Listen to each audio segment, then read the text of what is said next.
seen a single soul all the way here. What will I ever do now? Look! There's someone on the roof over there! Just stay put! We're coming up! Watch your balance! All right! Just hurry!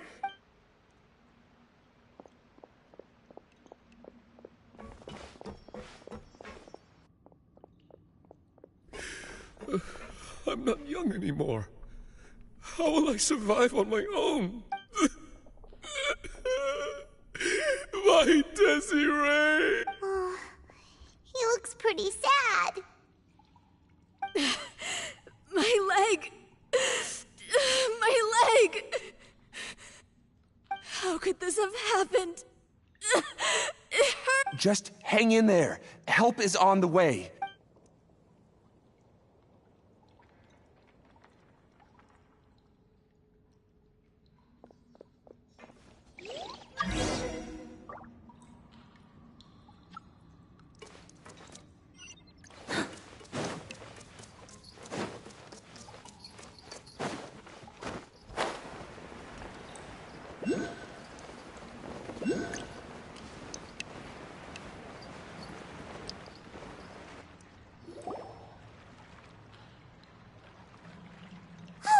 Navia, she's over there!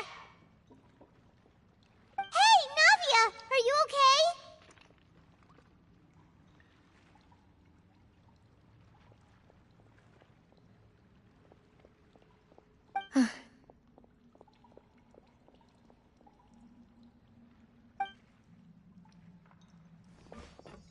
You're here. We heard there was a situation in Poisson, so we came as quickly as we could! Yes. As you can see, the water level suddenly rose. It caused quite the disturbance, in fact.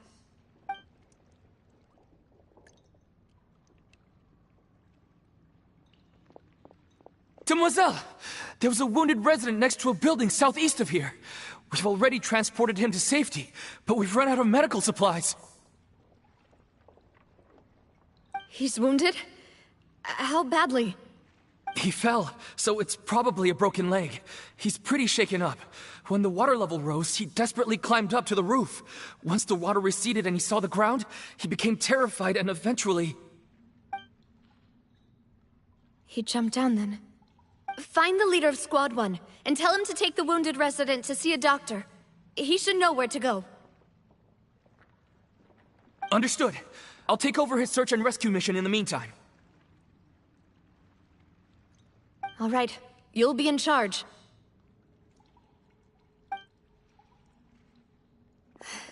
I'm sorry. Where were we? The situation in Poisson? Ah, right. Allow me to explain. A little earlier, we suddenly heard a loud noise. At first, everyone thought that something might have exploded on an aquabus. But before we knew it, water started pouring out from everywhere. The rushing water seemed a little odd, almost like the unique color of primordial seawater. Some people didn't realize the danger and thought it was just ordinary water, leaking from somewhere. Everyone on the street who happened to be close to the water didn't have a chance to escape. As the water levels rose, they suddenly disappeared. They were all dissolved. Those who realized what was happening started to flee in a panic, desperately trying to get to higher ground. Many were injured in the stampede, and some people fell from significant heights.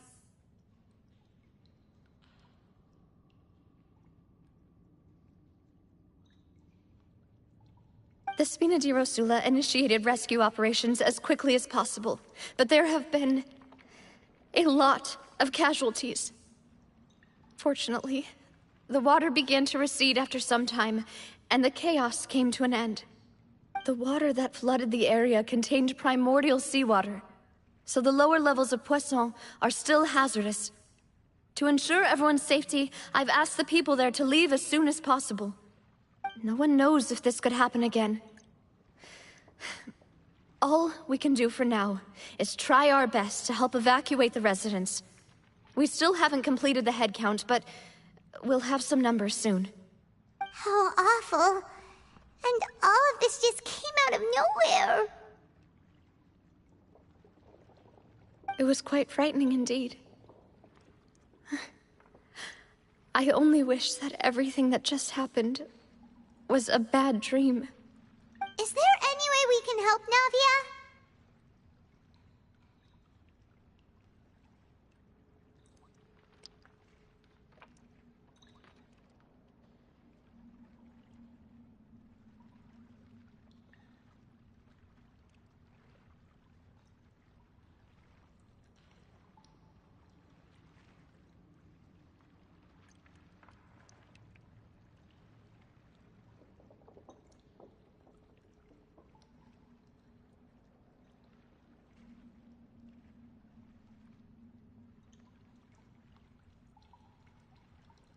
Thank you for being so willing to help in a moment of crisis like this. You don't know how much it means to me. I really can't express how grateful I am.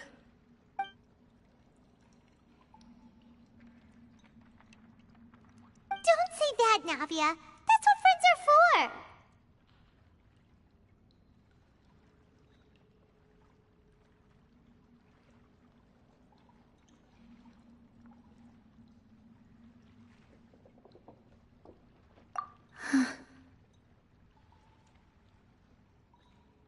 Demoiselle! We've got a situation here! I'll be right there. Sorry, I need to go for now. And out she goes. Seems it might be a while before she can take a break.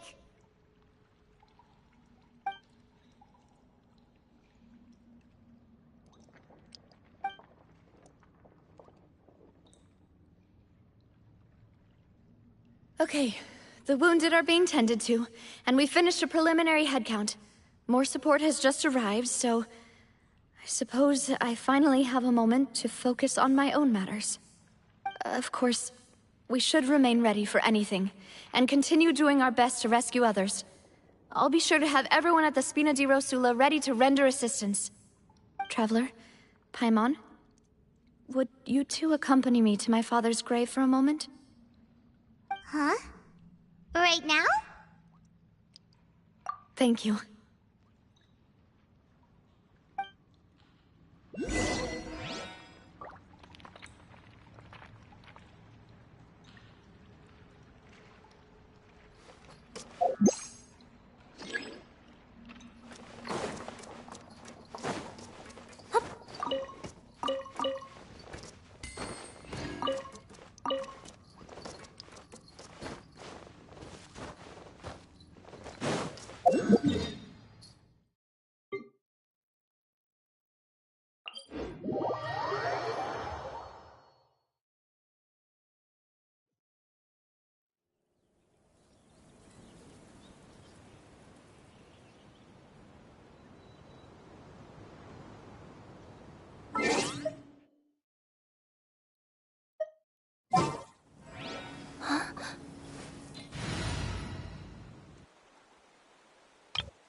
Not a lot of people here, huh? Well, given the time of day and the whole situation in Poisson, Paimon doesn't think there'd be a ton of people here visiting graves. Right. That's how things are now. The living are so exhausted that they've no strength to spare any words for the dead. Navia?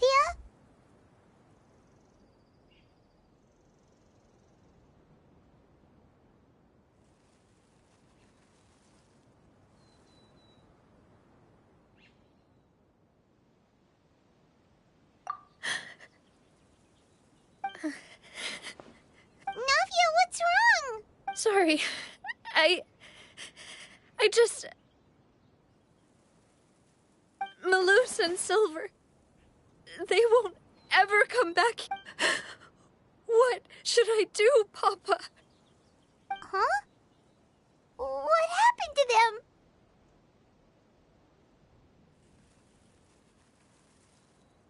Everyone agreed on the rescue plan, but still...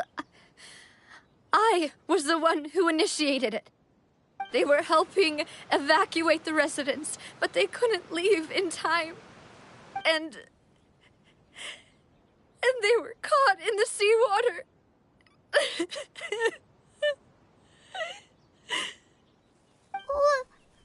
What should we do?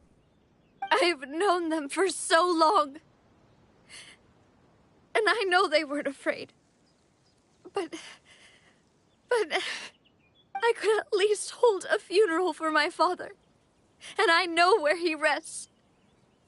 But as for Malus and Silver, they're just... gone. I just can't...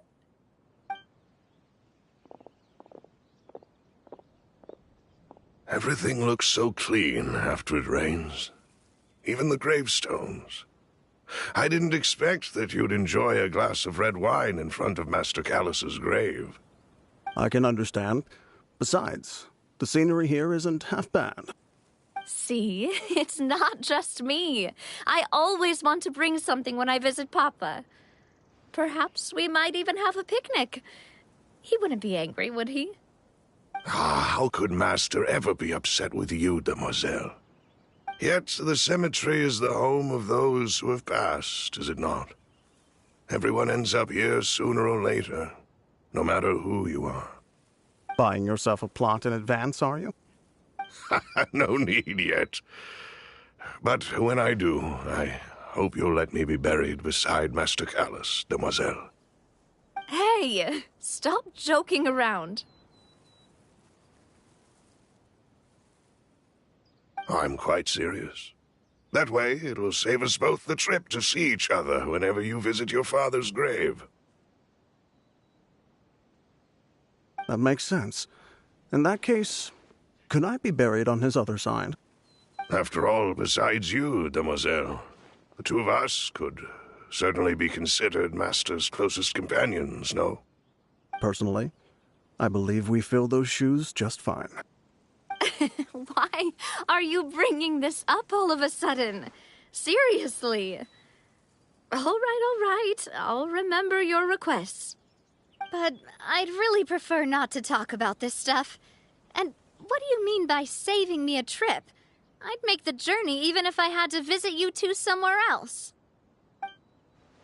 I'd promised to let them rest in peace here. But here I am breaking that promise. I'm sorry for letting you see me in a mess like this. I don't usually cry, really. Paimon doesn't know how to help you feel better. But, well, she understands how you feel. I'd always thought I could make my wishes come true. But now that I think about it, that never solely relied on me.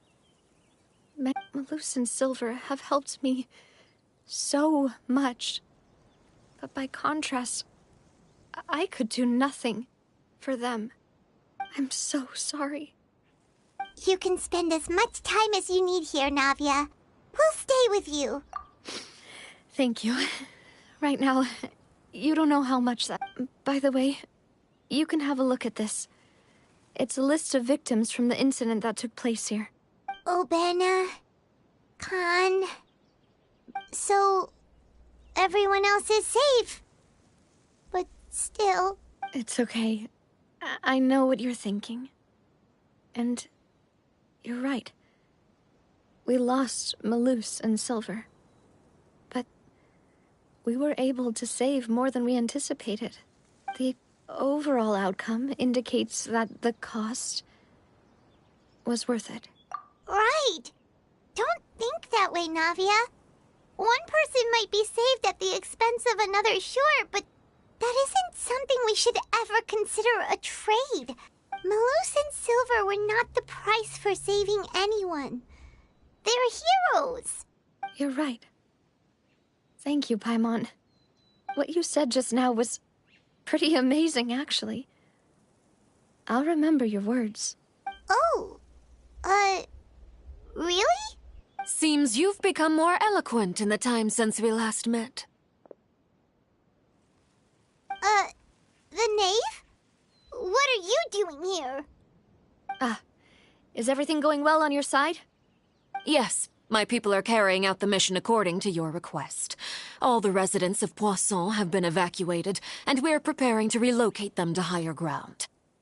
As for these supplies, we have everything taken care of. There is no need to worry. Thank you very much. Wait, do you two know each other? We just met recently. Right, Miss Navia? Usually, I would call this a coincidental encounter, but that doesn't quite fit this time. Besides, it never even crossed my mind that a Fatui Harbinger would come looking for me. Thanks to the Knave, Spina di Rosula received generous support from the Fatui, which allowed us to complete the rescue and evacuation work so quickly. Mutual aid is essential to fostering positive developments.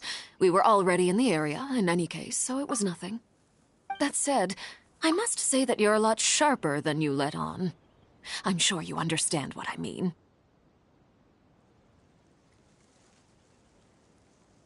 I apologize for all the ways in which I tested you previously. We've never worked with a Fatui before, and it's extremely important for us to know who we're working with. My subordinates have reported that Fatui soldiers have been observing water levels and taking head counts in various locations. I hear that they've also prepared a large amount of emergency supplies. I'm quite surprised. This is nothing to brag about, nor do I intend to. It is simply the way of powerful organizations to act forcefully, whether they are doing good or ill. You've witnessed that firsthand, in any case. As I've told this traveler before, I know of the prophecy, and I intend to prevent the impending disaster. Lending your organization a hand was a natural first step in accomplishing that. As such, do not be troubled by this token of our sincerity. Perhaps one day, you'll also be able to help me in the same way. Without your help, there would have been many more casualties. I won't forget your kindness. Furthermore, I sincerely regret what happened to Malus and Silver. I only wish that my people could have arrived a little earlier to prevent this from happening. Don't say that. You and your subordinates did everything you could. As Paimon said, Malus and Silver didn't choose to sacrifice themselves for any specific person. And they weren't the price paid for other salvation. They chose to become heroes themselves. I've never liked hearing people put it that way. It's like trying to relieve pain by saying some noble-sounding words. But right now, there's nothing more suitable. They really did become heroes. You're right. I'm sorry for your loss, Miss Navia. Water is life to Fontaine's people, and it also spells disaster. It's no wonder that people always say that prophecies represent fate. Fortunately, I've never been one for such opinions. So, you're one who will try to change fate, then? Of course. That is why I'm going to Hotel Bouffe de Thé. I still have some things to take care of, and the children need my attention. By the way, traveler, Paimon, one more thing. Alright, then we'll just... Huh? This this isn't right. Paimon thought you would ask us to walk with you for a moment so you could tell us something in private. That is a clever and useful conversation technique, which I do like to use when necessary. But there's no need today. It would not hurt to have Miss Navia listening in. Traveler, I'm sure you remember that I said we could work together when we had the chance. You and I both know that there may be issues with the Primordial Sea. Previously, it was the Fortress of Meripede's sluice gate, and this time it was the water levels in Poisson. These are both... Indeed. Allow me to share the latest intel I've received from the House of the Hearth's intelligence network with you. During some recent investigations, a child claimed to have discovered some ruins near Poisson. The ruins date back to ancient times, and seem to be worth investigating in many ways. Judging by the dating of the ruins, they may be related to the prophecy and the coming crisis. The situation is becoming more urgent, so any pertinent information will prove extremely precious.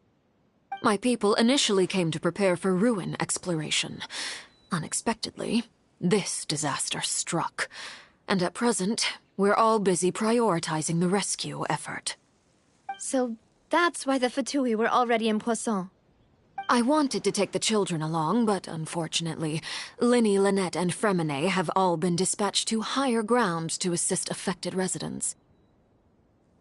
Linny told me that outside of the house, the person they trust most is you.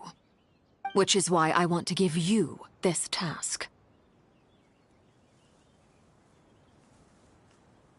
The House of the Hearth's members see each other as family, but Linny, Lynette, and Fremine said that they also see you as such, even though you are not from the house. I'm sure you already understand how earnest they consider their friendship with you to be. Oh, that somehow makes Paimon feel kinda happy. The intel I just shared about the ruins could fetch a high price.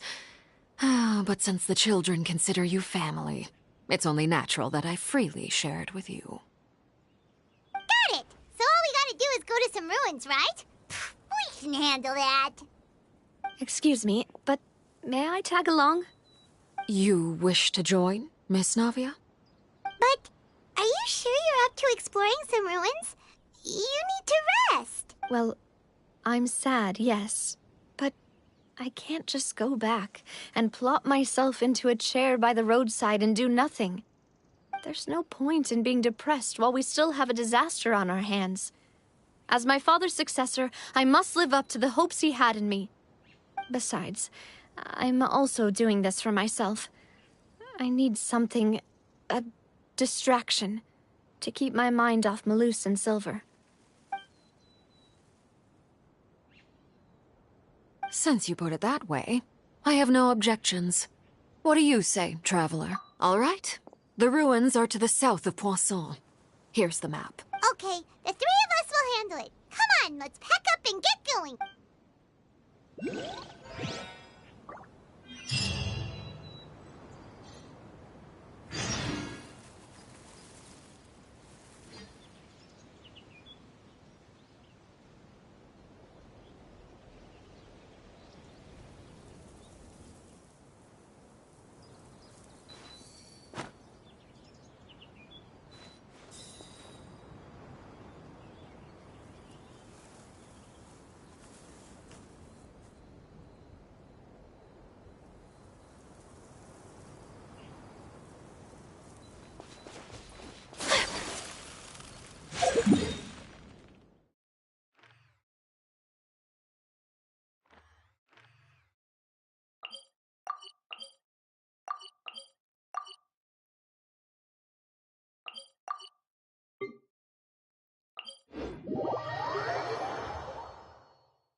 You can't run!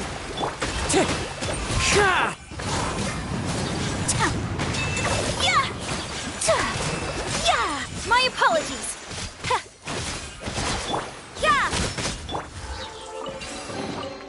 Who says there aren't benefits to a life of wandering?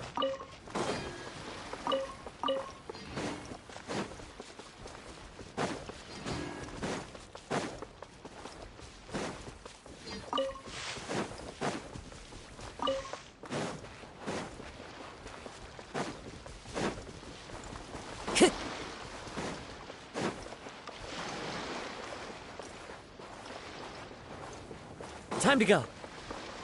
Judgment!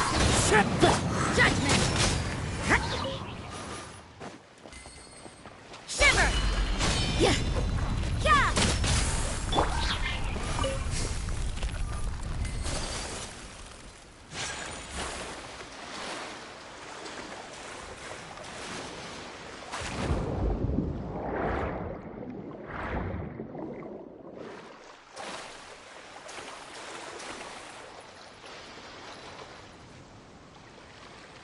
So, are these the ruins the knave was talking about? Whoa. They seem to be pretty ancient, all right. Let's go in and have a look. Just be careful.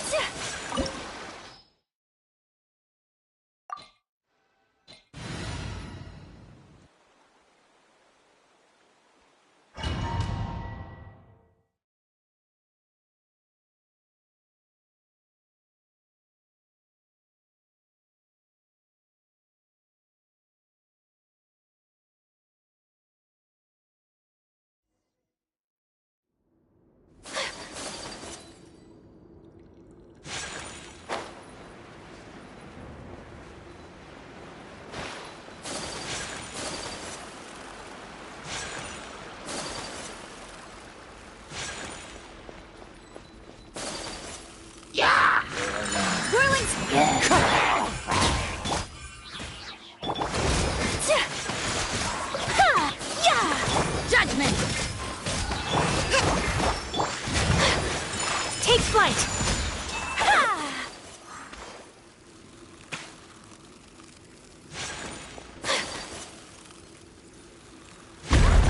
Floor here isn't safe. Hold the line.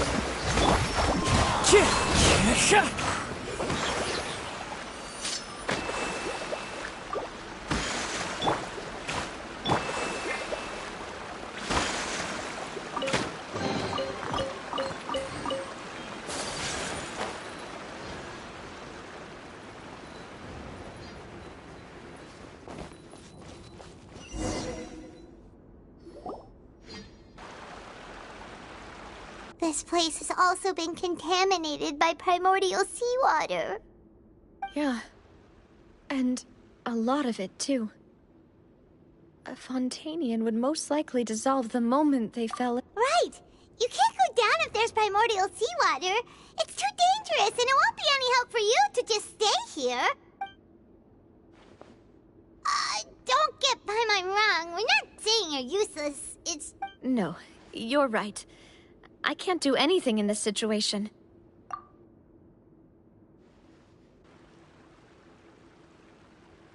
That complicates things. Maybe the only... In that case, do you want to wait for... The water levels here are unstable, and there's a chance the water... I'll go together with you. Perhaps we'll find the exit just up ahead. All right. Come with us.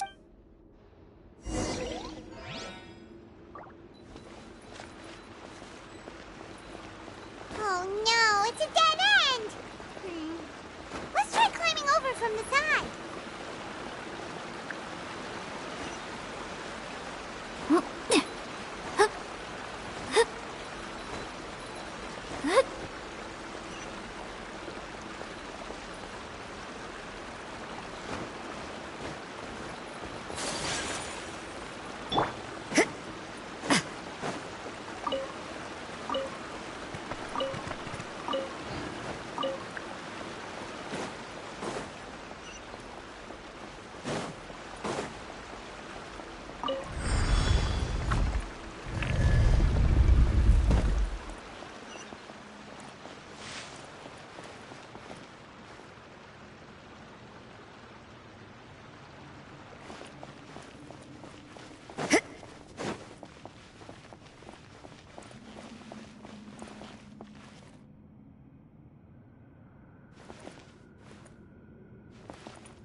Wait, there's something wrong with this bridge!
Demoiselle?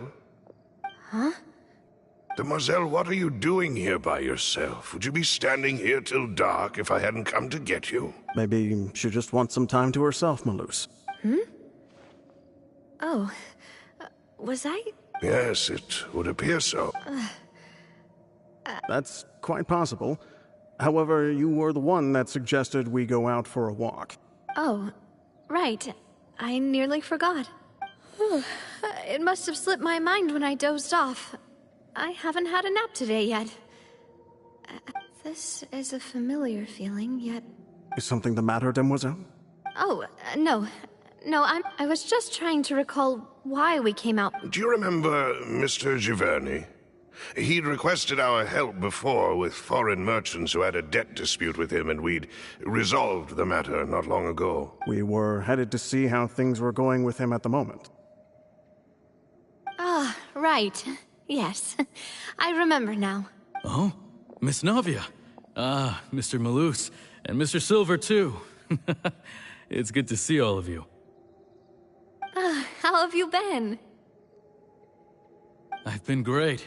Thanks to your help, those bothersome merchants finally realized that I wasn't the one they were looking for. Why, I wasn't even the guarantor for that person. They were knocking at my door day and night. Even my neighbor Obina was getting fed up with them. Sometimes force is required to calm someone down and get them to listen to what you have to say. That's right. Oh, by the way, Burnett, what was it that you wanted to give to Miss Navia again? Oh, yes. One moment, I have it right here. Miss Navia, these are some flower seeds that I prepared. Please take them. They're a very good variety, and they'll become very big and beautiful once they bloom. I don't know what we would have done without your help, so this is a little token of our appreciation. I hope you won't refuse. Ah, did you cultivate them yourself? Thank you so much. I'll certainly take them. Malus, we do still have some empty flower pots at home, right? Why, we can have as many pots as you'd like, Demoiselle. Perfect. In that case, we'll swap out some of the decorative plants for some of Mrs. Burnett's flowers. Very well. Wait. Something seems to be off here. Excuse me, madam. If I'm not mistaken, your name is Burnett, correct? That's right. Is something wrong? No, it's nothing. This is the first time we've ever met, but your name seemed familiar to me. I must have heard it when I was discussing things with your husband previously. I've heard this name before. Sometime recently, I'm sure of it. And why are there so few people around here? Where did everyone go? We must mind the time, Demoiselle. We still have important things to attend to today. Huh? We do? Like what? Well, now, did you forget? Miss Navia, here you are. I've been looking for you. Please, come to the Opera House. Your trial is about to begin. My trial? Wait, why would I need to go to the Opera House? Yes, she's right, Demoiselle. It's just about time now, so... Oh?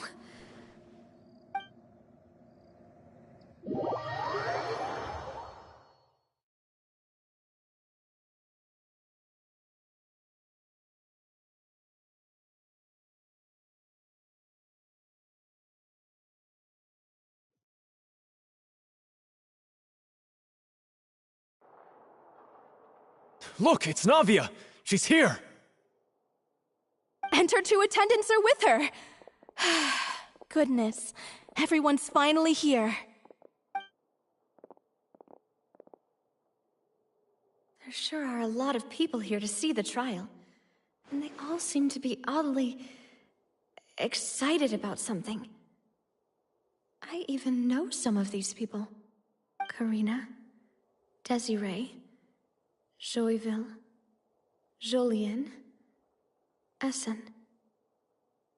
Why are so many people here? And Why do I have no recollection of this case? And as for the judge... huh? Where's Monsieur Neuvillette? Please sit in the defendant's seat. Don't worry, Silver and I shall accompany you. All right. But are you sure you can stand behind me? Typically, it wouldn't be allowed, but today is an exception.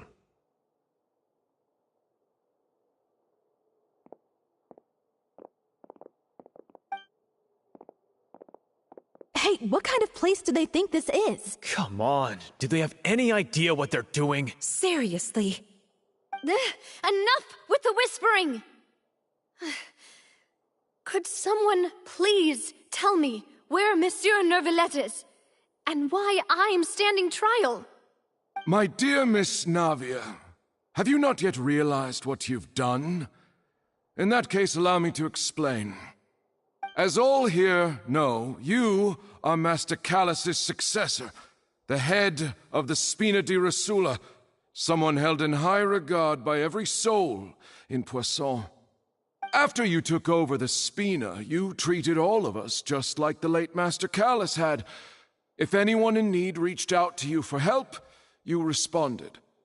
Not only you, but your butler, your subordinates, nearly everyone in the Spina di Rosula fought for the well-being of those in Poisson. Wait a moment. Aren't you just proving that I'm a good person? Yes, correct. Absolutely right. And that is why you stand accused. You have helped so many people get through so many difficulties. You are one with us.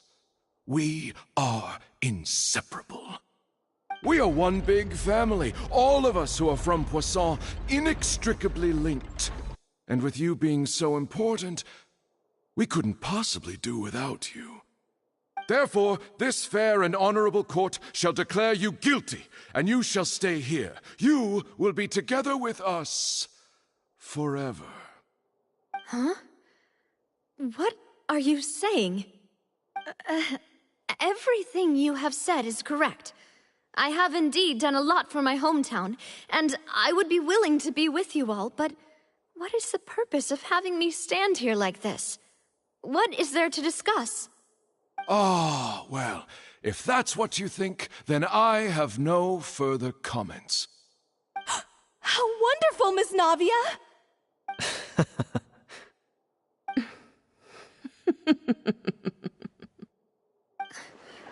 I know all these people. Why are they laughing? I seem to remember now. Yes, I get it. This trial is... Wait just a moment. This isn't right! Malus? What was that, Mr. Malus? Our conclusion is very clear and unanimous. Let the court judge her now. She's guilty! Stay here, Navia! You're one of us! Demoiselle, don't admit guilt. This trial means to keep you here forever. I wish to exercise my right to defend Our Lady. Mr. Joinville, you only know of Navia's goodness, but nothing of her utterly independent mind. She was born a free and independent spirit. She has never been tied down by anything. Indeed, even the death of Master Callus couldn't stop her. Her actions cannot serve as proof that she identifies herself as part of any group. She merely acted as an individual, extending her hand to help others. Please do not mistake her actions as being otherwise. Really? As an individual, you say? Don't forget, we are all Fontanians here. This is the nation of justice, the nation of Hydro. Even if Miss Navia only voluntarily rendered her assistance, that doesn't change the fact that her beautiful soul must return to everyone. Water accepts all, blends with all. It will surely accept her kindness. Everything is measured here in the nation of Hydro, and in the end, everyone shall meld together. Thus, when a unanimous opinion emerges, that opinion represents justice. Now I speak for everyone. Our opinion is consistent. Navia should stay. We and Navia are one. And you would call this justice? Preposterous. You are merely jealous that Demoiselle still has a chance to exist as an individual. Have you forgotten how much you all once longed to become individuals, to become independent? Do you mean to defy our justice? If your justice is flawed, then why should we acknowledge it? As you said, we can also have our own justice. Silver and I shall defend Demoiselle. And that is how we will enforce justice. Ugh, my head... it hurts. Demoiselle. Silver, it hurts. My head is spinning. All I can see is stars swirling in front of me. I remember now. Everything that seemed odd from the very beginning.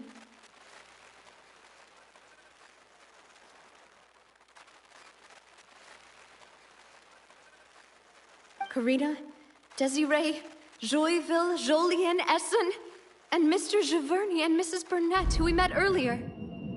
Even Malus and Silver. I don't want to admit it, but they're all dead. Don't be afraid, and don't admit guilt. We will protect you to the very end. Absurd! Who are you to say that she cannot be judged? We are the majority, and in the nation of trials, the majority is absolute justice. We are the will of all. Don't let them escape! We shall keep Navia here with us! Mr. Malus and Mr. Silver, must you be so stubborn? How could the two of you possibly hope to stand against the collective? Do not resist. This judgment is fair and just. Navia belongs to us. After all that happened, she should not be left alone in Poisson. What are you saying? No more excuses! He says we're jealous. Jealous? How could she possibly be an independent individual? What's with these people? Who's jealous of her? She belongs to us! Miss Navia, she... Silence! That's...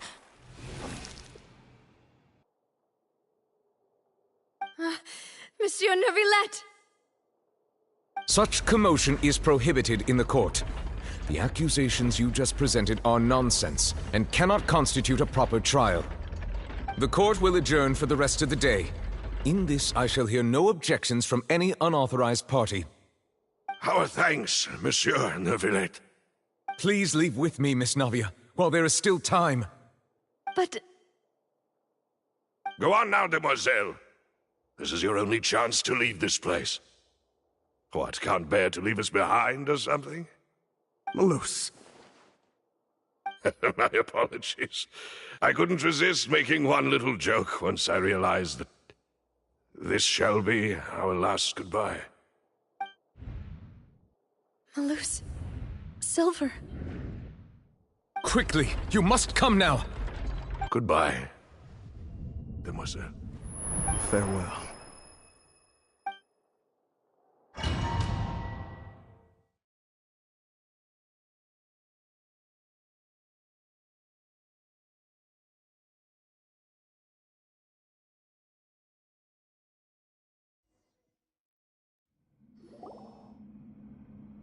No, wait! Just a second! Navia? You're awake? Good.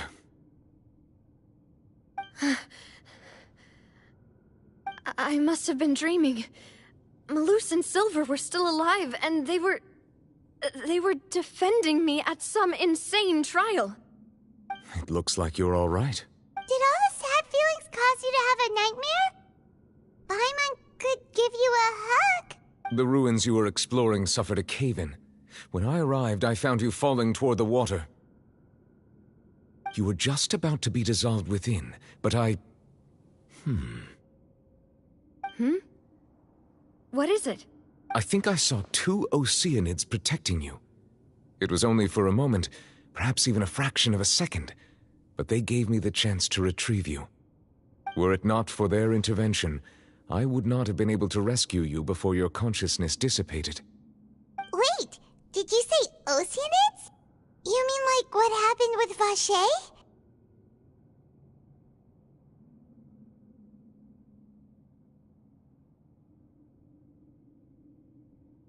Perhaps those 2 Oceanids were the people you saw in your dream.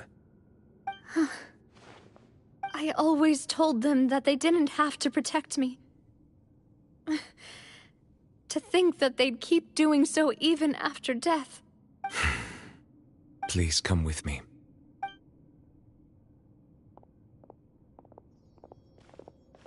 Neverlet, are you okay? Oh, I am quite all right. Perhaps there's...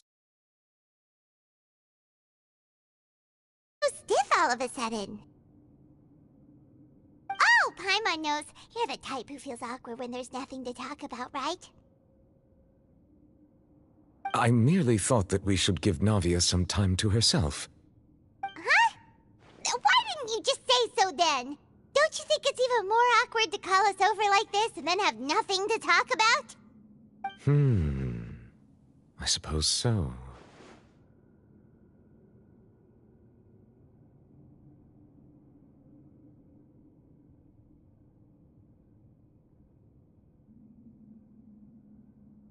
Ah, Sigewinne. I hope all is well with her these days. Her work in the fortress of Meropide has not been too much for her, has it? No way! Don't worry. She's doing fine down there. She's an amazing head nurse. I see. Well, that is good. I have always worried that Sigewinne would need a lot of time to understand the world of humanity, just as I have. Oh, and the Duke also says hi. Even though Sigewinne made him do that. He hopes that you haven't been overwhelmed by all that's happened lately. Thank you. I have indeed been busy lately, and I also hope that everything is going well in the fortress of Meropide. He still doesn't know what to talk about. Let's chat about some... So, Neverlet, you're probably quite the swimmer, huh? Yes, of course. This isn't going anywhere. Let's try something else. How did you find these ruins? Did the knave tell you? Yes, in fact. I had arranged to meet you in Poisson, but when I arrived, I discovered that the Fatui were helping the residents evacuate. They had even transported a large quantity of supplies to the area. Amid my astonishment, I ran into the knave, and we had a chat. She informed me that she had asked you to investigate the ancient ruins here. Yeah, we originally planned to meet up with you, but we thought you might still be busy with all those official documents. We didn't think exploring the ruins would take very long, and who would have thought you'd wrap things up so quickly?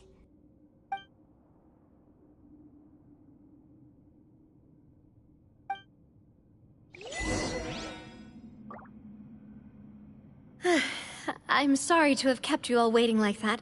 I'm feeling much better now. I guess we should get going again. Will you come with us, Monsieur Neuvillette? Yes, if you wouldn't mind my company. All right! Another one joins the party! Let's get going then!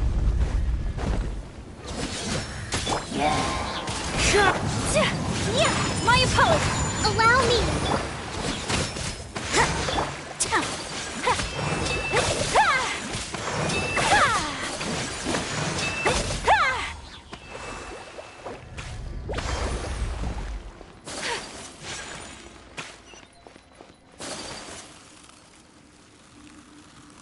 Oh no, another unstable path. Watch your step.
Twin strategy.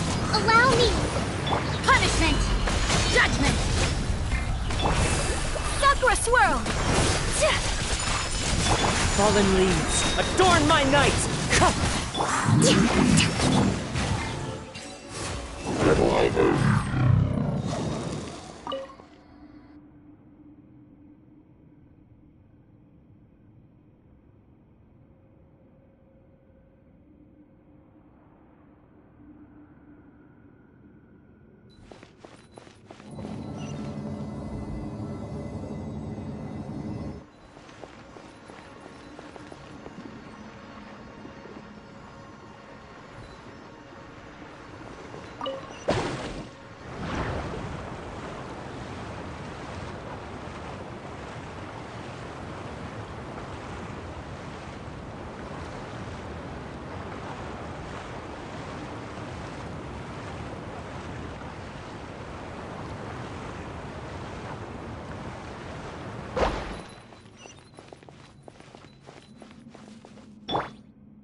Looks like we've reached the end.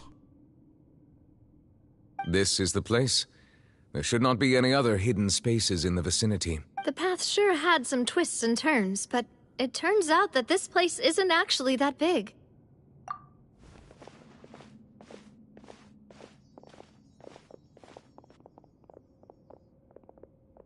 Stone slates. It seems like they were put here as an offering.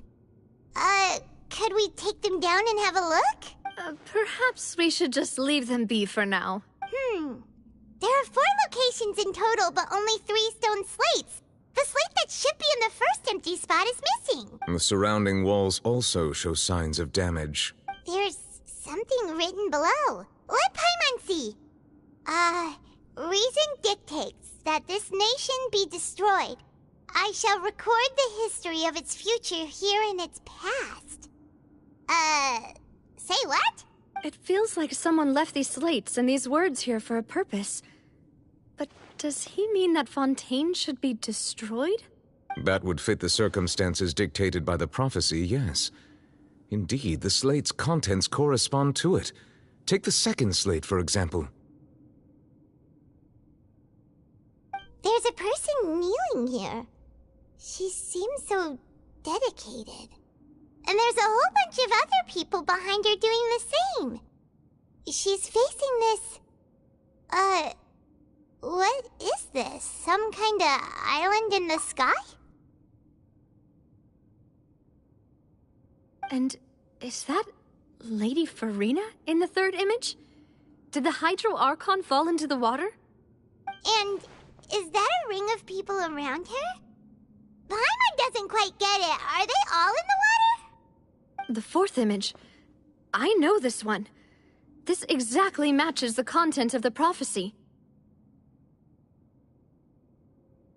The people will all be dissolved into the waters, and only the Hydro Archon will remain, weeping on her throne.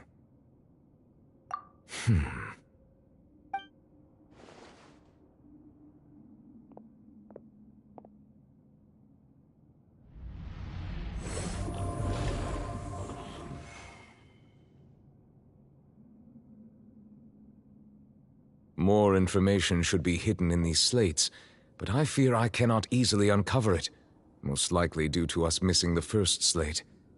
I am very sorry. Don't blame yourself, Monsieur Neuvillette. Deciphering ancient stone slates isn't one of your duties. Ooh, Paimon's getting the chills just looking at these slates. This says that it's the history of the future, right? That means the prophecy's sure to come true. I really hope it doesn't mean that.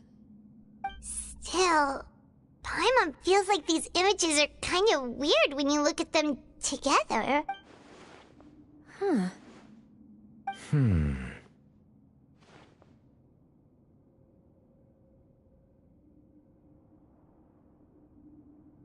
That's right!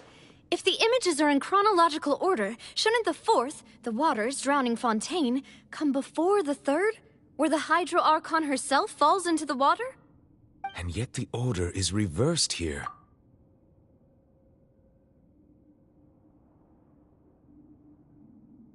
If we go by timing, Lady Farina only emerges in the third image.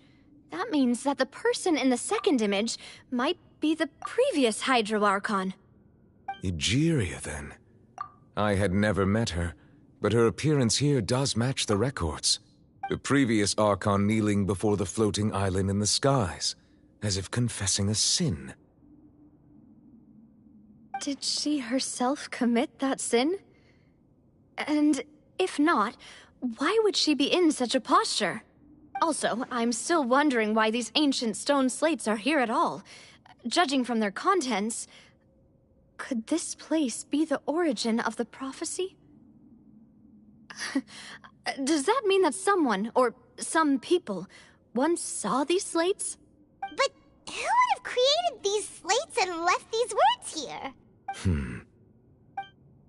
It seems that any further clues will have to come from Farina. In that case, there's no time to lose. There's nothing else to be gained here, so let's head back first. Yeah, we better get somewhere safe for now.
Let's split up here.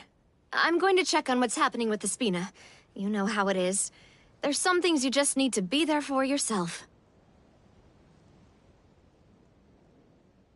You still have energy for that, Navia? Paimon's already beat. Just head back to the Fleuve Cendre and have a rest then. Thanks for keeping me company all this time. I'll depart as well. Thanks for your hard work today. Rest well, everyone. Traveler, I will go talk to Farina tomorrow morning to ask about the stone slates. I'm sure that you're concerned about this matter as well. If you have time, drop by my office. I will share the results of our discussion with you. Are you really gonna talk to her about this directly? Will that be a problem? Paimon's getting a little scared now that it's come to this. She has long been harboring secrets, and will not give them up easily.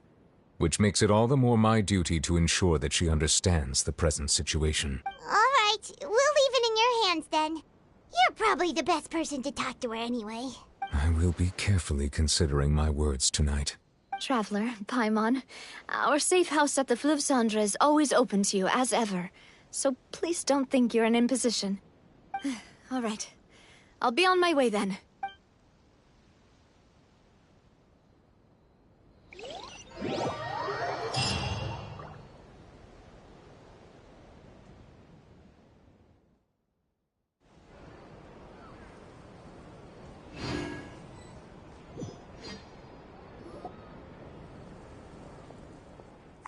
We're finally back! Welcome back. We've got a special menu prepared for you two tonight. Yay! And there's good food too! No, the boss is the best.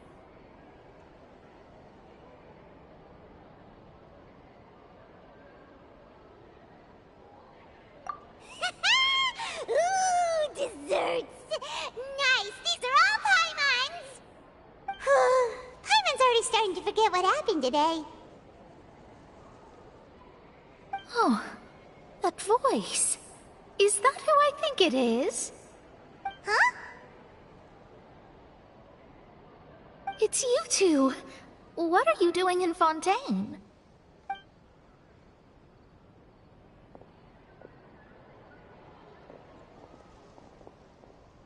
Mona?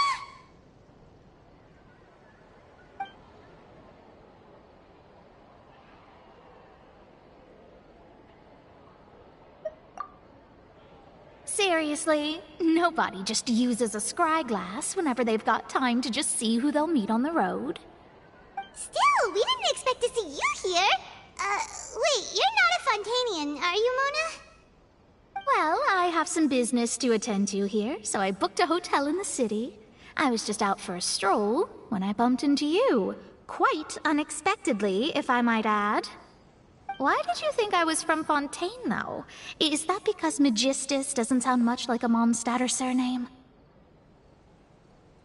Yeah, let's go with that. Well, I used to have my own surname, which was, well, some other thing. Either way, the old hag told me when she took me as her disciple that the first step to being a great astrologist's pupil was to change that name. There was nothing for it, really. She really is amazing at astrology, so I changed my name to what it is now according to her wishes. To my surprise, however, Magistus is not the name of some ancient house or clan. It isn't? Nope. Although it is used by us in place of surnames, it generally just means great. Wow! Imagine including a boast in your name. Wait, are you gonna have to put that into your genealogy as well? I reckon so. In any case, I'd give my disciple a name like this as well, if I were to take one.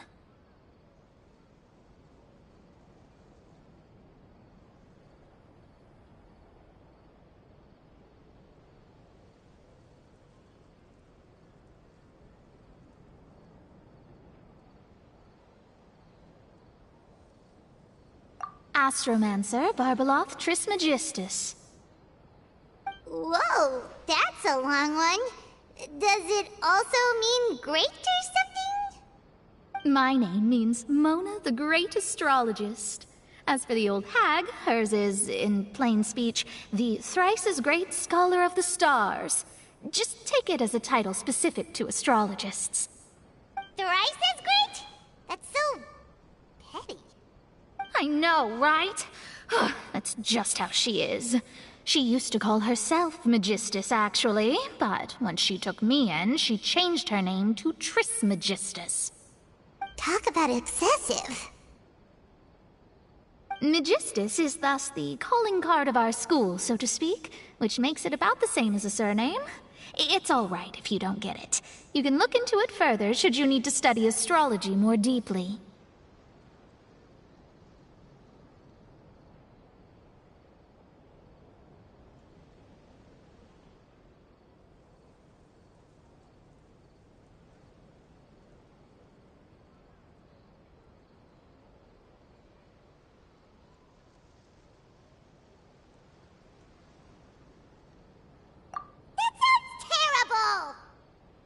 But anyway, you're not Fontanian, are you, Mona? You're from Mondstadt, right?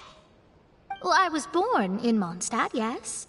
My parents migrated to Dorman Port, and I traveled with the old hag for a while, after which I settled down in Mondstadt City.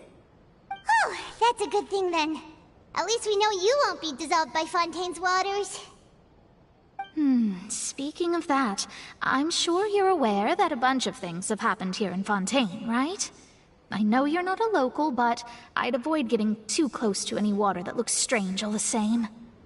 There's something ominous about it. Well, the water, I mean.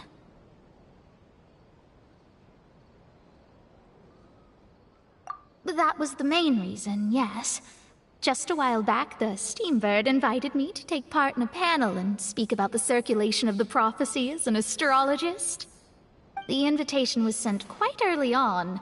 I don't think anyone expected Fontaine to be in this much trouble. What do you make of that prophecy, Mona? Just tell us what you think as an astrologist. Your word would go a long way to make things more certain and less scary. What I can tell you is that I'm an astrologist, and that this prophecy concerns the fate of Fontaine, even that of Ultivat. Ascertaining this is akin to reading the fortune of the whole world. I'm afraid that this is not something that just anyone can do. If I could do it, you would no longer call me an astrologist, but a visionary. But on the flip side, the prophecy is so huge and powerful that it must surely come from a powerful visionary. Its contents involve the fate of the world. Disregarding it would be a mistake. A visionary? Sounds really powerful and all, but does such a person really exist? Of course. The old hag could do it, and I'd bet there are others amongst those Hexenzirkel colleagues of hers who could do something similar. Huh? Are you sure? All right, I'll help you. It isn't often that I see you with such a serious look on your face. I'll tell you once I hear back from her. Thanks, Mona! You're amazing as always! Oh, well, this is something only I can do after all. So yes, your praises are quite welcome. That's the greatest of astrologists for you! Of all the people we know, you know the star's the best! Indeed. That's the spirit. Oh, sorry. I came to see what all the commotion was about. If there's anything you need, do not hesitate to inform the Spina di Rosula. Oh, whoops. Guess we were getting a little too carried away there. Well, I'll go tend to my own business now. If I receive any news, I'll be sure to come find you two again. And there she goes, quick as rushing water. And here we are with the Spina guy giving us suspicious looks. If Paimon hadn't spoken for you, it'd be you getting all the weird looks! The things Paimon does for you! That's more like it.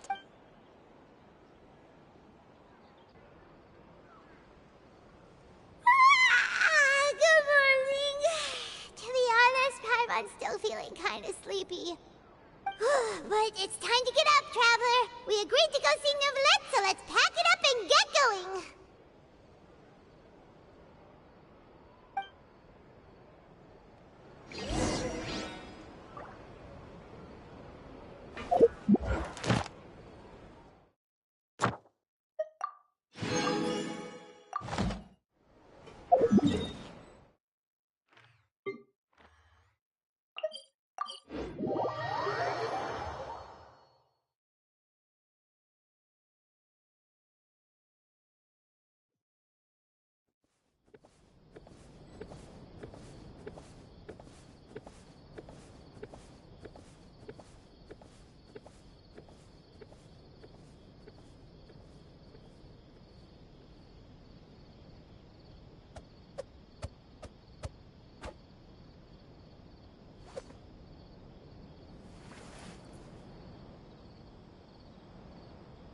Welcome to Palais Mermonia.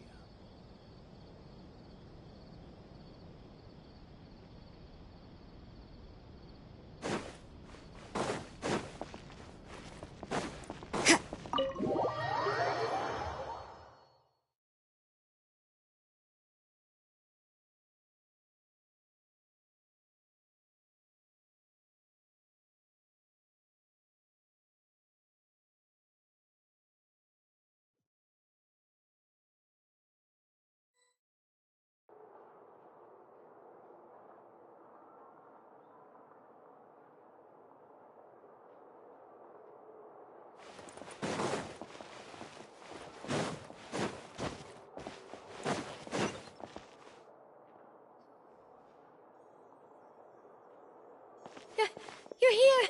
Finally! Is something wrong? Monsieur Neuvillette and Lady Farina, they seem to have gotten into a dispute. Please go see for yourself.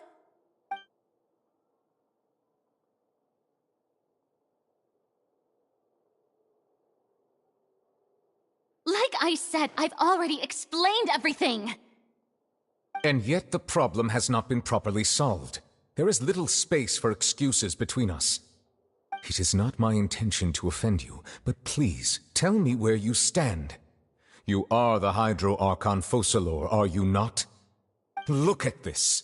This is a list of the victims from the recent Poisson incident.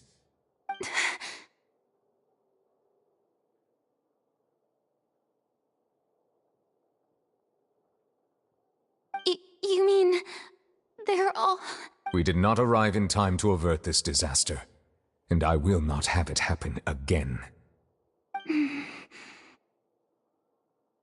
I will say this once more. You must tell me everything you know. Yesterday, I found 3 stone slates in some ancient ruins near Poisson. Do you know anything about those? Seriously? You're questioning me like this is a court case now. I don't know anything about that. But you found them in some ancient ruins, you say? That's correct, which is why I came to ask you some questions. There should have been 4 slates, but one of them was missing. The other 3 feature different images that seem to correlate to the prophecy. The prophecy? The second of these slates depicts the previous Hydro Archon Egeria kneeling before a floating island in the sky, as if confessing something. Do you know nothing of this either? I don't. I've never seen such slates. I'll ask you again. Do you really have no information regarding the previous Archon? My deciphering of the slates indicates that the Hydro Archon Egeria once had to confess to, or apologize for, a certain sin. If anyone would know about it, it should be you. All gods don't have the same secrets, you know. She was herself and I'm me. Is it really so strange that I know nothing? I understand your concerns, but I'm sorry. I just don't have anything to tell you.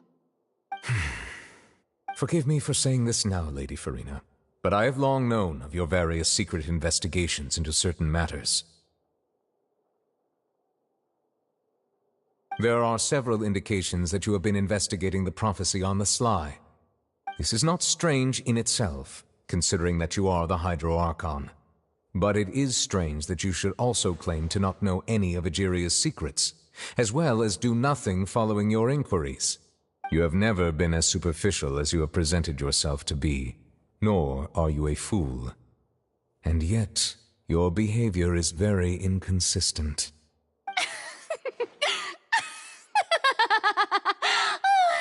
So you've been watching me all this time, have you? I didn't think you were that type. You... Well, since you know about my secret investigations, then you should know I'm actually working to take care of it. There's no point questioning or suspecting me. You're the Eudix, but you're still my subordinate. You should be following my lead. Just trust in me, you're Archon, and do as I say. Never mind whether you can truly convince yourself to or not. It'll all turn out fine. That's all I have to say. We do not discuss this matter again.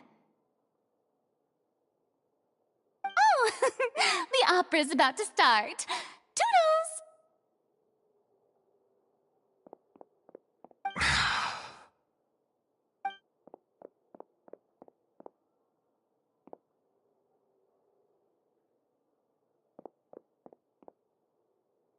Did Farina not notice us standing by the door? Wonder what's up with her. She was smart. I assume you've been outside for a while now? Oh! You noticed! Seems Farina didn't even realize we were here. She was in a great panic, though I cannot discern the reason. Our discussion reached impasses time and again, a state of affairs that we cannot allow to continue. Still, I do not understand. Dialogue is the basis for understanding, so why did she keep refusing to engage?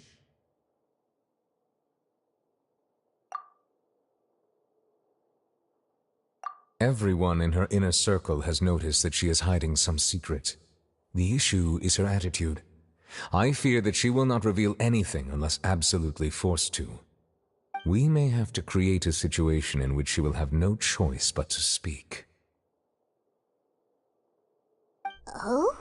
Like what? Normally, people will only reveal the truth when standing trial. Perhaps we must have the Hydro Archon experience just such a scenario. But Farina's seen so many trials, and she's really good at dodging questions. How do we make sure that she won't just slip away at the first chance she gets? We will need to consider this thoroughly, join forces with various parties, and then do what we can. If at all possible, I would prefer to recuse myself from this affair, but we must prevent the prophecy from coming to pass. This may be cruel to her, but all Fontaine is in crisis. The information a god possesses is too precious, and so we must take a chance on this. But who will lend us their aid to do such a thing?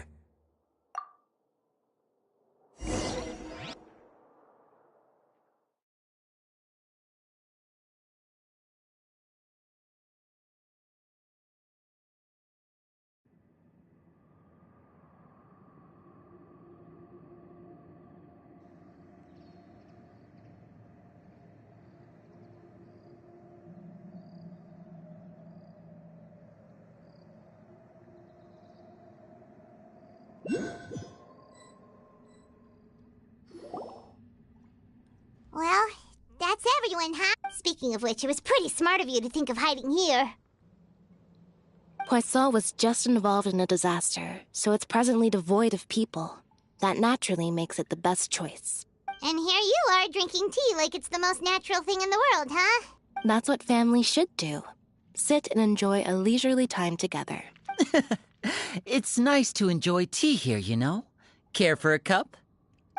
Lend me your ears, everyone. Or perhaps one of you might like to start us off. How about you, friend? Me? No, I don't think I can. Then, how about you, good sir? I fear that I will cause the mood on this boat to become as somber as it is in court. Well then, I guess we're lucky we've got a local like me to organize things. Wonderful, the spotlight at last. I guess I'll be facilitating things from here. That was a little long-winded, don't you think? Oh, you might be right. Anyway, to cut to the chase, our friend here, the Traveler, has brought us together to discuss something. As for what that is, well, let's start by saying that we'll be pooling our efforts together to create a series of traps. Oh, how intriguing. Well, it's just an expression, really. One that I just learned from Chlorand, and use on the spot. So, let's invite her to explain in detail.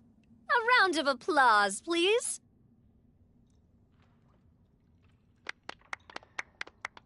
Huh? Didn't you say that you would be facilitating this? Oh, come now. Your work doesn't involve much public speaking, right? This is a good chance to practice. You might even pick up some fancy oratory tricks to impress your boss with in the future. I see. And what does my boss say? He is glad that you consider him your boss. Do go on.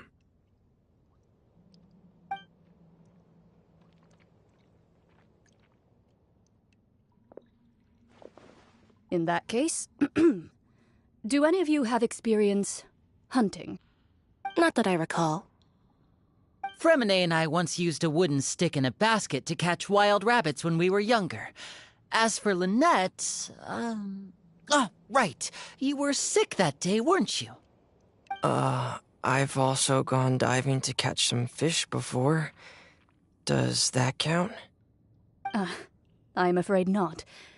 You may or may not have heard, but Fontaine once played host to a group known as the Marechaussee Hunters. Though that was their name, they did not hunt animals, but rather various monsters left behind by the ancient dynasty of King Remus. Today, Fontaine's monster population has already thinned greatly, so the hunters have blended back into society, taking up arms in other lines of work. They even left a unique methodology of hunting in their wake. A trap comprises of the following components: bait, a trigger, and a containment device. Sometimes a lethal implement will also be necessary to deal with the prey. So, if we were to build a trap together, right now, what would you choose to build it with? For me, I would prefer something basket-shaped. Pigeons and rabbits will see the bait and naturally enter the snare. Our line of work requires a deft hand, and we're some of the best in the industry, so you can count on our techniques. You used some of those techniques while moving the people of Poisson, didn't you? My subordinates mentioned that you even performed some magic for the bawling children. Yes, and I even managed to gather some intelligence in the meantime. I'm quite the multitasker if I do say so myself. I'm afraid I can't claim that as my strong suit. I prefer more stable methods, like placing bait in the water and waiting for the fish to come within reach. That's the kind of method I would count on. Calm and steady. Exactly the kind of person who would catch loads of fish. And I can be their assistant. With discretion, I'm sure. I'd probably use some sort of mechanical animal. Papa once bought me some small clockwork squirrels, mice, and such. When placed in the forest, they can attract others of their kind. I remember that you liked those too, didn't you? I did. And that would be a good way to go about it. If they're realistic enough, animals of the same kind will follow them all the way to the trap. What about you, Monsieur Neuvillette? I fear I do not have any related experience. That makes sense. You usually solve problems directly, without the use of any such tricks. But I do have one more question for you, monsieur. If we were to create a trap now, how would you design it? I would like for it to be effective, but bring no harm to the prey. A more gentle trap would be ideal. Kind, as always. However, our intention doesn't necessarily change the containment device and the type of implement we need. If we wanted to kill the prey in one strike, we would need a powerful implement. However, that also goes for prey that must be captured and safely contained. Wait, why's that? Only a hunter who's a true expert at subduing their prey can snare it without harming it. The line that divides life and death is often exceedingly thin. So are we going hunting together? We hadn't thought of seeing ourselves as hunters. It kinda works, but maybe it's still not the best metaphor. If our means of capturing and dealing with our prey is to put them on trial, then the hunting metaphor is actually quite accurate. But we shall require much more courage than any hunter to judge a god, a being whose seat is an exalted throne. Oh, so that's what's going on. Sounds very interesting.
few days, hasn't it?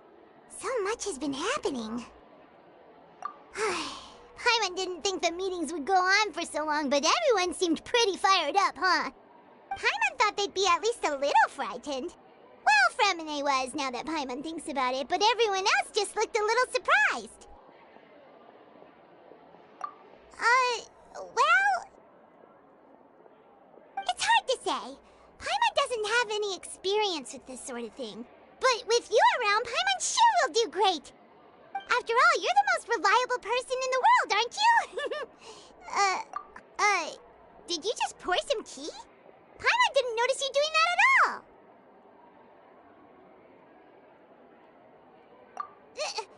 Then what's that? Paimon's never seen that cup before. Don't be frightened. I'm just joining you two for tea. I merely refrained from saying anything till now. Who's that voice? But there's no one here. Ah, have you forgotten me already? Wait, you are familiar. You're the voice we heard from the sky in Sumeru. The voice from the sky, I fear that description is wrong. Though, not completely wrong. You're feeling lost now, just as you were feeling previously. I sensed that confusion and thus came to you. Guiding people is an irresistible hobby of mine, after all.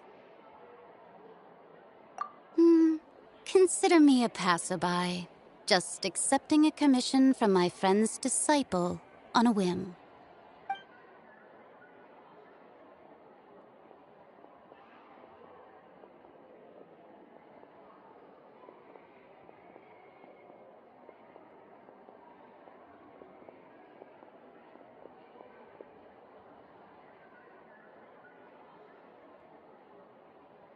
The prophecy. Yes, what has been prophesied will be fulfilled. You may view such things as the history of the future. What? Then is there any way we can stop it? I believe you have witnessed a failed attempt with your own eyes. Can everything in Teyvat so easily be changed?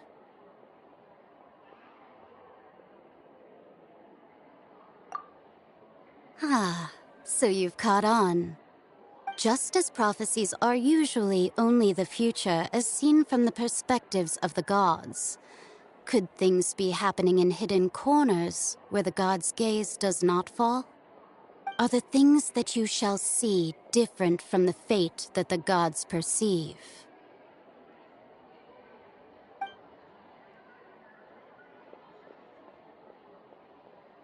What is she talking about? It all sounds really impressive and important and stuff, but it also sounds kind of scary.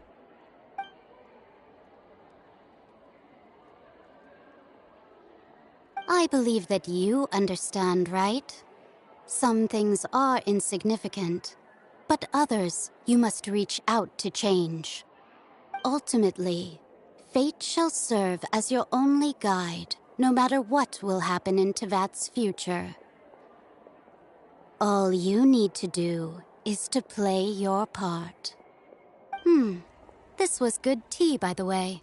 Thank you for your hospitality. Well, that'll be all for today. The voice. It's gone.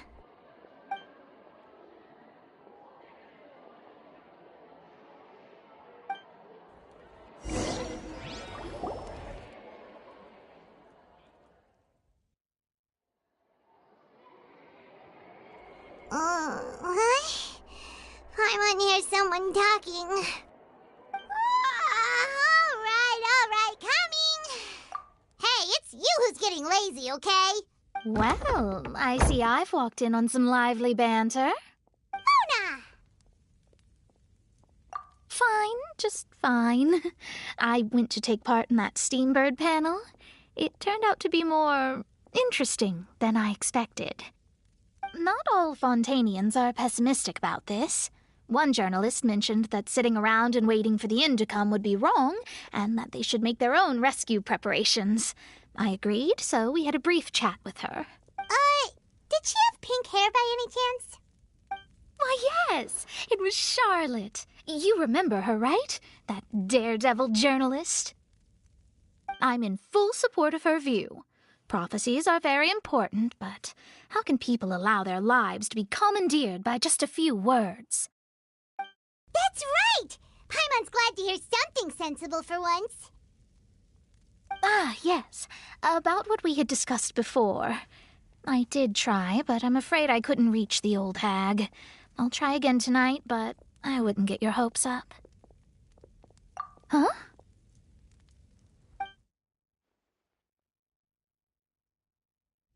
Goodness gracious. Are you serious? She said that even the god's gaze has blind spots. Pretty bold if you ask Paimon. Most people would believe the gods to be all-knowing, right?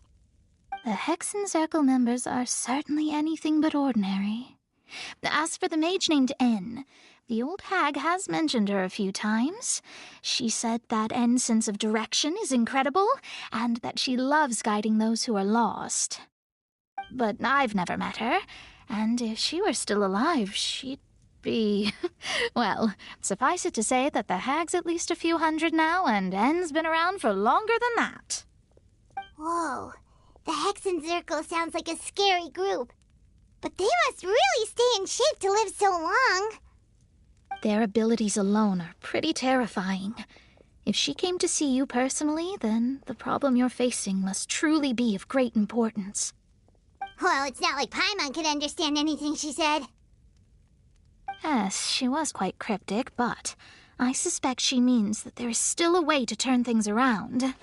She didn't say when or what that would be, though, so... Perhaps it is something that you cannot know right now.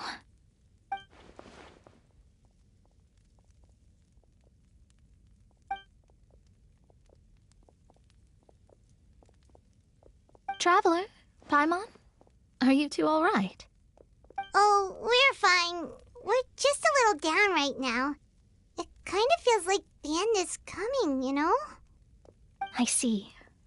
I feel that same sense of desperation, too. I guess you could consider me someone who has often witnessed fate. So far as I have seen, it cannot be swayed. But even so, I still hope for, and believe in, miracles. Astrology is eternal and rational, but fate may not be. It is cruel, but it can also be beautiful. Perhaps that's what En was trying to tell you. Not to lose heart, and to believe that what you are seeing playing out before you is not yet set in stone. I did originally think of steering clear of all this, but I couldn't. Even if this is all futile, I still wish to help everyone. If we don't struggle to the last, then how can we face the end when it comes? Huh. You do have a point. There I go, talking about astrological principles again. Sorry about that. The moment I start talking about work-related stuff... I need to get going.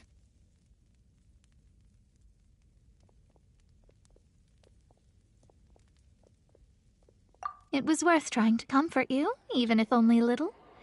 I believe that you'll help those who are struggling in the same way I did. I suppose that might be why we always seem to meet by coincidence. Paimon feels kind of moved by what Mona said. But also kind of sad, too. Hey, Traveler. Paimon suddenly feels like going outside for a walk. Let's go. Let's walk around the city, shall we? There's a few spots we always like to walk by. If you want to outrun the law, you need to know how it works.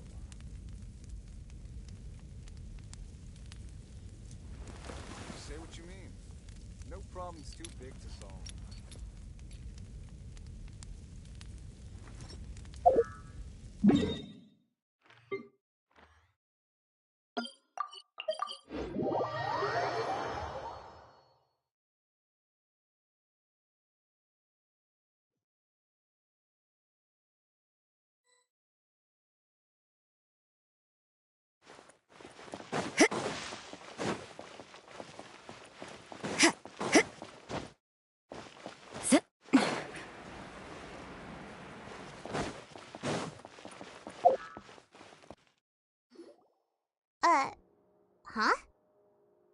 things are written in this newspaper.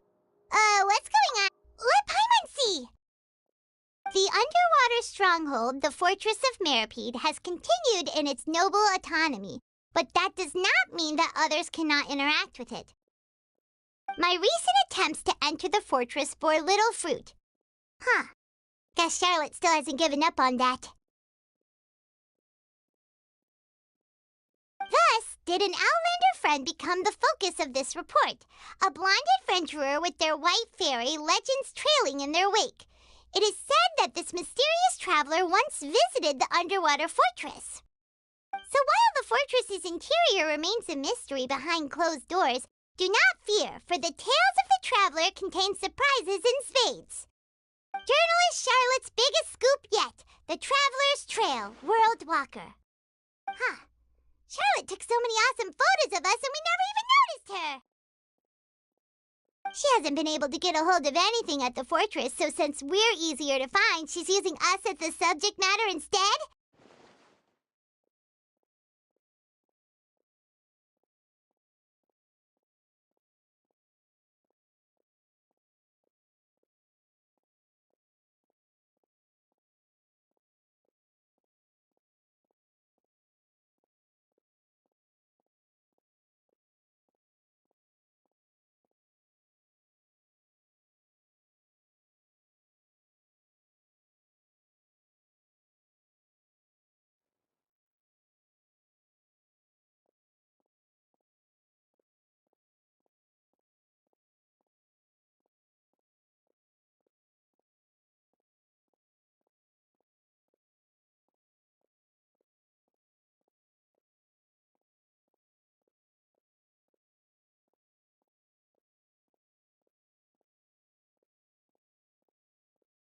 Ugh, seriously?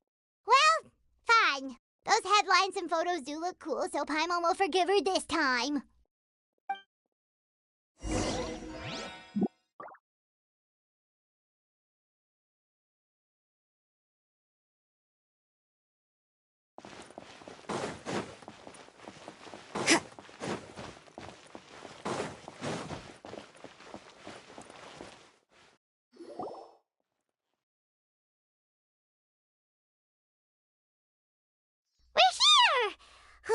Paimon's hungry. Should we go in and get something to eat?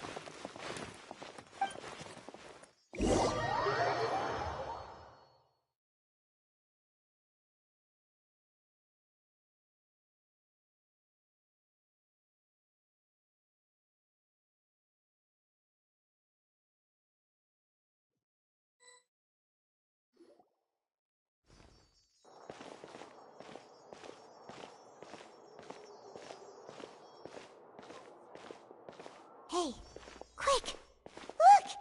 That's the limited edition only 16 slices a day cake! It was so delicious the last time we tried it! Despite the tense situation we were in, let's give it another go! Paimon's sure it'll be great! 1 slice of cake, please. Someone showed up after all! Oh, wait, you're the one from the Palais Mermonia. Oh, are you here to buy cake too? It seems Monsieur Nervalette was right. You really can eat. Wait, did he really say something like that? That's right. Even he has his own preferences when it comes to food. As for me, I love the cake and coffee here. Do you come here often? Usually every day. Every day? It's part of my daily schedule, apart from work. Then what if someone told you one day that this place would be closing soon, and you wouldn't get to eat cake here anymore? What would you think? But why would it close? Well, Paimon doesn't know either, but maybe the waters will rise tomorrow. You know, like in the prophecy. Oh, the prophecy. To be honest, I haven't paid much attention to that. No, still, even if there'd be no more cake tomorrow, that wouldn't keep me from having some today. No, it's the same for eating in general. You might not be able to eat tomorrow, but if you can do so today, then you should carry on. That's what people call living, you know. Huh. Don't be sad. Excuse me, could I have 2 more slices of cake to go? These 2 slices are for you. Sijuin said that this kind of expression you're making is what humans call being sad. Oh, you know Sijuin? I sure do. She was born before me, and she sometimes comes to the surface to teach us things about humans. She said that humans are creatures that are saddened easily, yes, and you can only lift their spirits by feeding them delicious food. So please try the cakes here. I've got something else to do, so I'll be going now. You two try to stay in a good mood after eating, all right? Bye.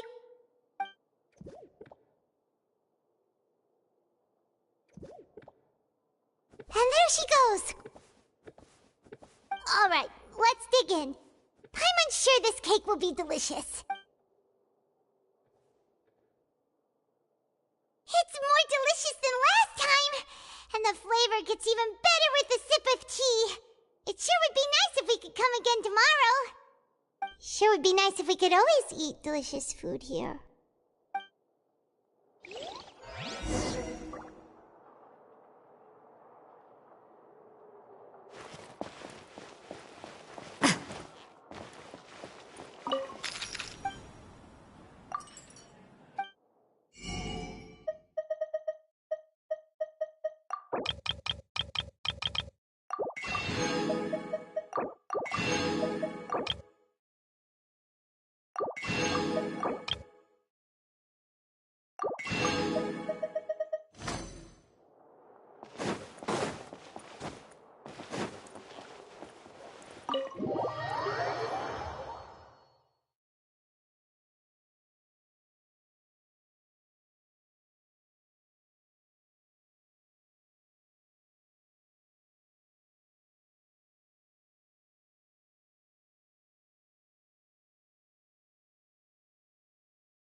Oh, we're near the Seabird office.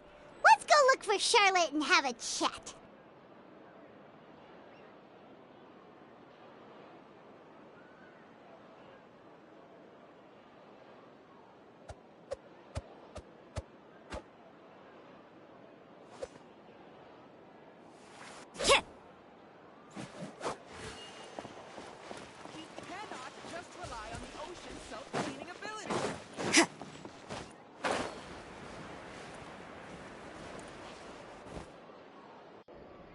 Wow! If it isn't the Traveler and Paimon! Oh, have you seen the article I wrote about you? Ha! You've got some nerve! You just used us to make some quick mora!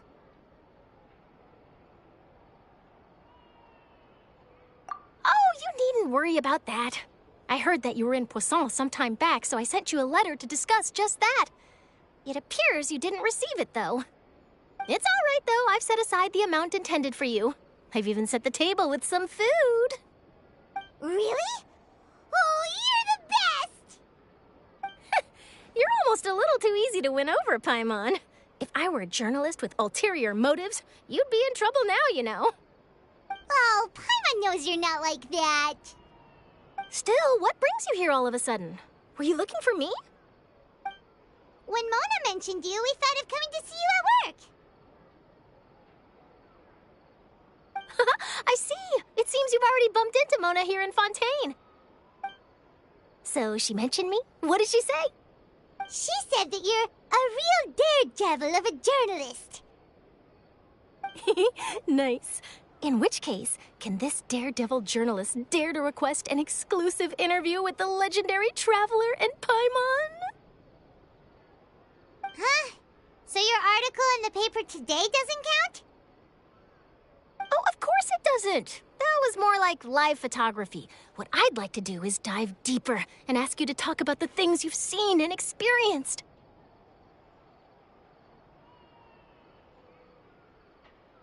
Yeah, are we even qualified enough?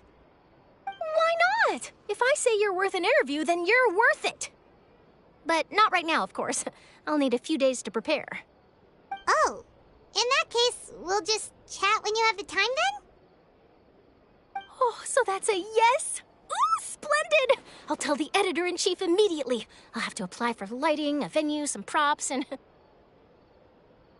Whew! So much to get done now. Talk to you later. Wait, Charlotte. Paimon's still got a question for you. And what's that?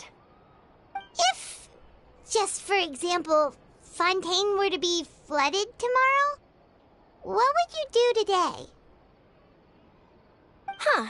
That's the prophecy you're talking about, isn't it? I mean, I do hear about it often, but I've never once thought that the day could be tomorrow.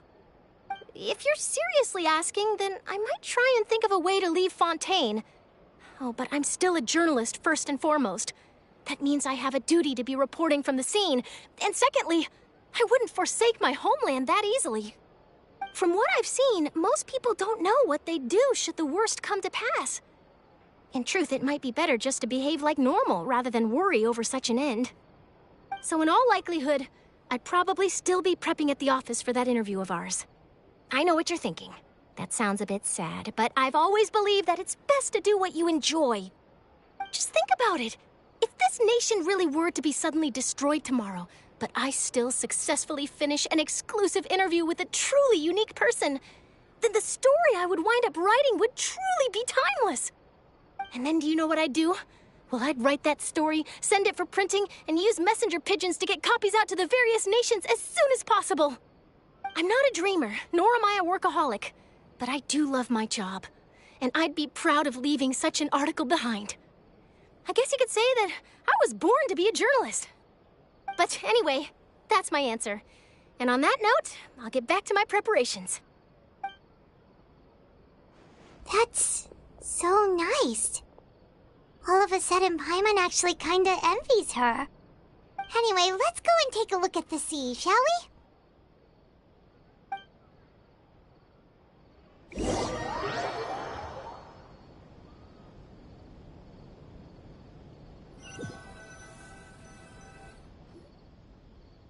The sea breeze and scenery can be a pretty soothing combo, huh? Paimon's been thinking. If it wasn't Fontaine, but all of Tevat that would be destroyed tomorrow, where would we go and what would we do? No, Paimon should ask, if you could choose, what would you like to do?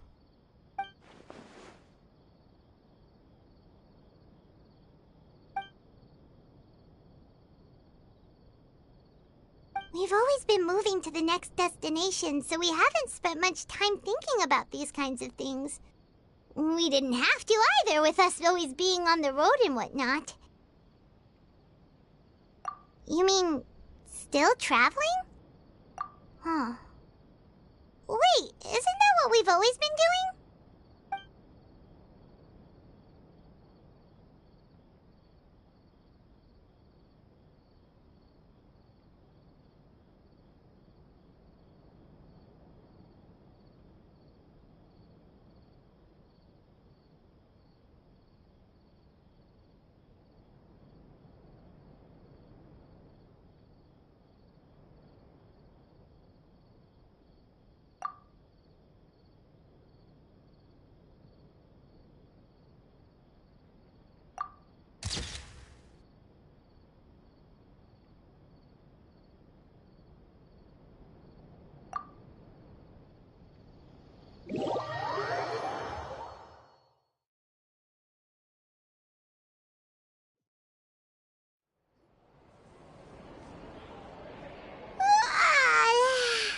Feels like you'll grow mold if you stay here long enough. But it's still better than the Fortress of Meropide, that's for sure. It's not only damp there, but salty too. Ah, so the two of you are still here. Wonderful. Oh, you're from the Palais Mermonia, aren't you? Yes, I'm Isadora. Monsieur Nervillat sent me to look for you two before. I heard that afterward you went to the Fortress of Meropide. Not at all. I'm well aware that you're friends of his.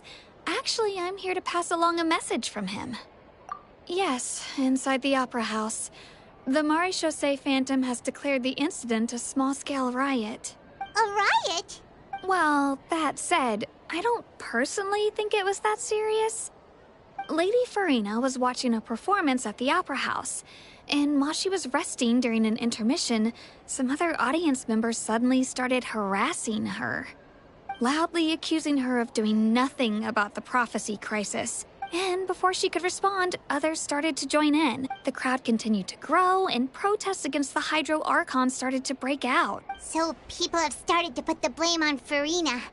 Guess they finally found an outlet for the pressure they've been under due to the prophecy. I agree. People will naturally rely on gods, as is customary. But the moment people feel threatened, gods are also the first to be blamed. So what happened after that? Is Farina okay?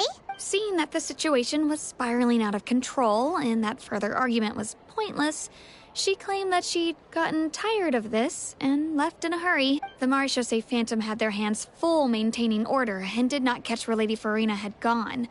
Only when things had stabilized did we realize that she had gone missing. So, you mean she's still missing? That's right. The Marechaussee has dispatched many people to search for her, but we don't have any leads yet. That said, I don't think there's much to worry about. She is a god, after all. Even if she were to fall into the hands of rioters, what could ordinary people do to her? Good. Monsieur Nervillet sent me to tell you about the situation, but he didn't say anything else. Don't worry. This is more than enough to go on. Thanks for keeping us informed. Ah, is that so? Well, all right then. In that case, you two take care. I'll be heading back to the Palais now.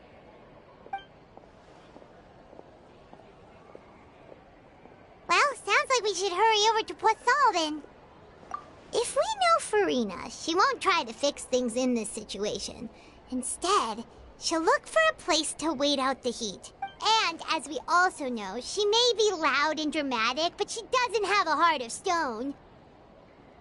When Nervillet was talking to her in the Palais Mermonia, and she heard about Poisson, she couldn't hide her sadness and remorse. It would be hard for her to ignore being accused by the public today.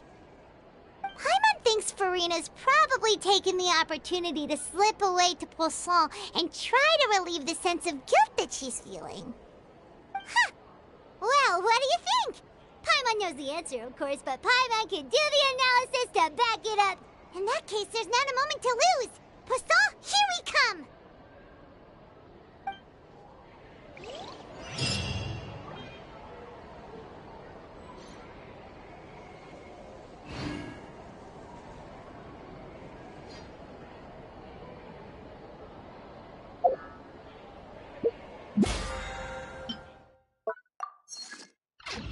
Work hard and live each day to the full.